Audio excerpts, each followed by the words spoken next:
అందరికీ నమస్కారం. నేను మీ కిరా కార్పేని. అయితే తిరుమల తిరుపతి దేవస్థానానికి సంబంధించినటువంటి లడ్డు విషయంలో కల్తీ నెయ్యి వాడారు అన్న విధానంలో సిట్టు 600 పేజీల ఛార్జ్ షీట్ ని సుప్రీంకోర్టు ఆధ్వర్యంలో జడ్జికి అందించడం జరిగింది. అందులో విస్తుపోయే నిజాలు కూడా బయటపడ్డాయి. అవి ఏంటి అంటే నేను కథ రూపంలో చెప్తాను, అది ఖచ్చితంగా మీరు వినాలి. మన తిరుమల లడ్డు ప్రసాదాన్ని ఆషామాషిగా ఏమీ తయారు చేయరు. అత్యంత ప్రాచీనత కలిగింది, అతి పురాతనమైనటువంటి దేవాలయం. దాని శుచి, శుభ్రత, సువాసన, నాణ్యత విషయంలో రాజీ లేనిది, మరి ఎక్కడా దొరకనిది. అయితే ఈ లడ్డూని ఎలా తయారు చేస్తారు అనేది పక్కన పెడితే అందులో ఏమేమి వాడతారని నేను చెప్తాను. దీని పేరు వైకానస ఆగమ శాస్త్రం. అంటే పూర్వీకులు పురాతన రోజుల నుంచి కూడా ప్రవేశపెట్టేటువంటి పదార్థాలు ఇవి. ఆ శాస్త్రం ప్రకారం వైకానస ఆగమ శాస్త్రం. ఇందులో వాడేవి స్వచ్ఛమైన శనగపిండి, ఆవు నెయ్యి, పంచదార, పచ్చకర్పూరం, ఎండు ద్రాక్ష, యాలకలు. ఇవన్నీ సమ్మేళనమే ఈ లడ్డు యొక్క మహాప్రసాదం. ఇది వైకానస ఆగమ శాస్త్రం. అయితే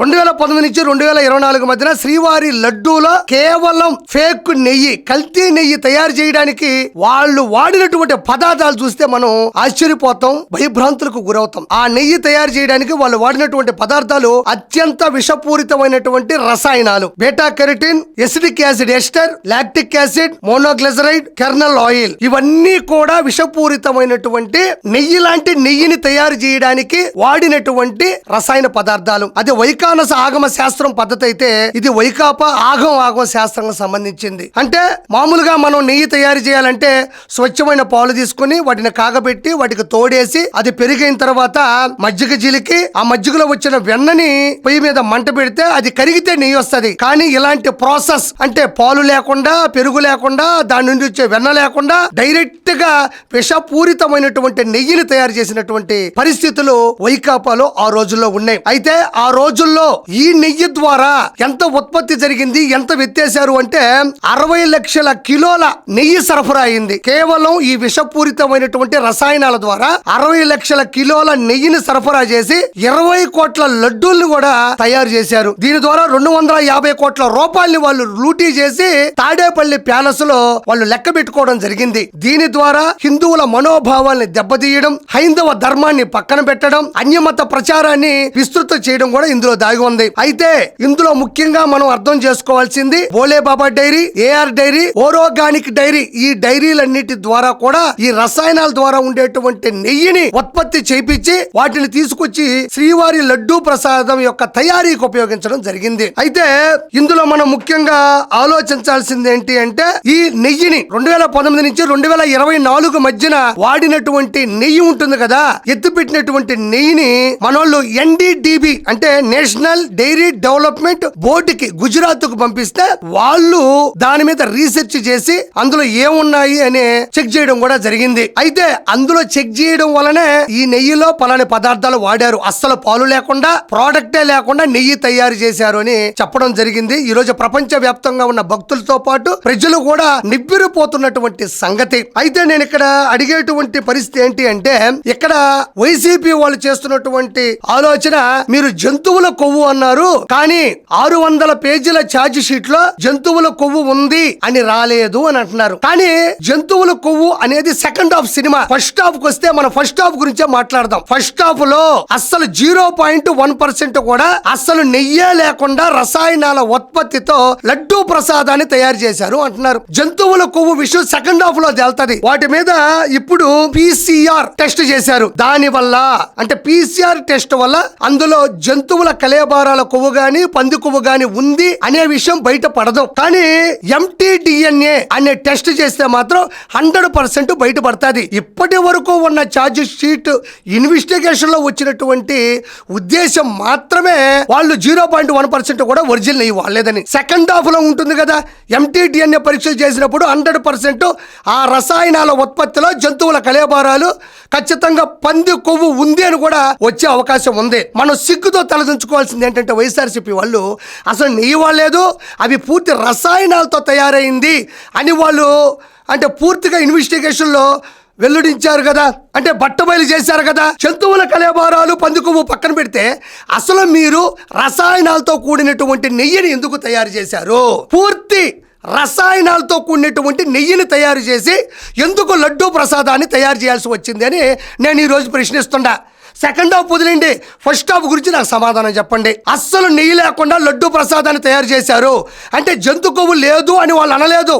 ఇంకా ఇన్వెస్టిగేషన్ జరుగుతుంది, పూర్తి స్థాయిలో వాటి మీద టెస్టులు చేయాలని చెప్తున్నారు. కానీ అది రాలేదు అని మీరు అంటున్నారు కదా, అంటే అస్సలు నికాల్సైన నెయ్యి వాడలేదని కూడా వచ్చింది కదా.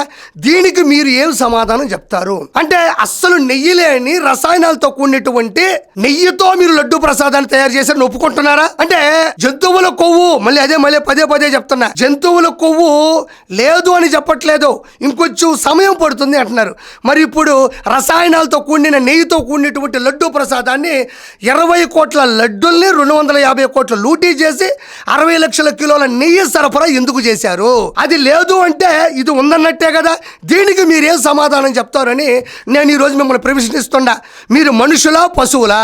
వేల సంవత్సరాల చరిత్ర ఉన్నటువంటి అత్యంత ప్రాచీన కలియుగ దైవం వెంకటేశ్వరుని గుడిలో, టీటీడీ దేవస్థానంలో మునిపెన్నడు లేని విధంగా ప్రపంచ హైందవ భక్తుల ఆరాధ్య దైవం వెంకటేశ్వరుని సాక్షిగా ఆయన ముందు పెట్టేటువంటి లడ్డు ప్రసాదంలో పూర్తి స్థాయి ఏమాత్రం నెయ్యి లేని లడ్డు ప్రసాదం ఎందుకు పెట్టాల్సి వచ్చింది? మీరు ఎంతసేపు జంతు కొవ్వు లేదంటున్నారు, కానీ ఏడ రసాయనాలతో తయారు చేసినటువంటి నెయ్యిని వాడేవని మీరు ఒప్పుకుంటున్నట్టే కదా. మరి దీనికేం మీరు సమాధానం చెప్తారు?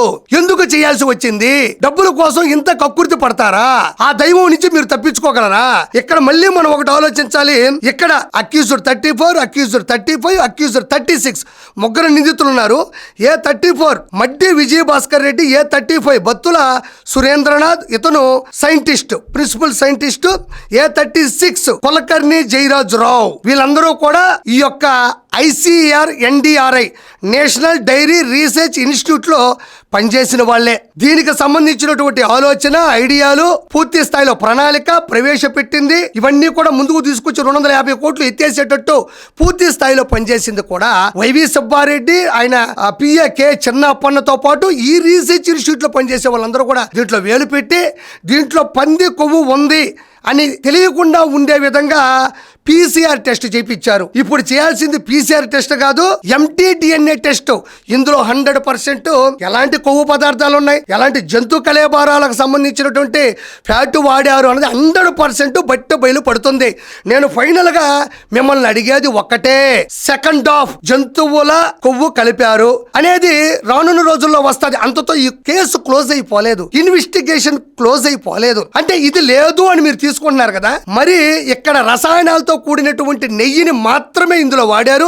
అసలు పాల పదార్థం అస్సలు లేదు, 0.1% కూడా ఇందులో పూర్తి స్థాయి నెయ్యి లేదని చెప్తున్నారు కదా. అంటే మీరు దీనికి ఒప్పుకున్నట్టే కదా. ఎందుకు మీకు హిందువుల మీద అంత కోపం? ఎందుకు మీరు ఇంత దారుణ స్థాయికి దిగజారిపోయారు? నేను ఒకటి కోరుకుంటున్నాను ప్రజలారా. ఈ రోజు 2019 నుంచి 2024 మధ్యన, సరే చంద్రబాబు నాయుడు గారు అన్నారు, నారా లోకేష్ గారు అన్నారు, లేదంటే పవన్ కళ్యాణ్ గారు అన్నారు, పక్కన పెట్టండి.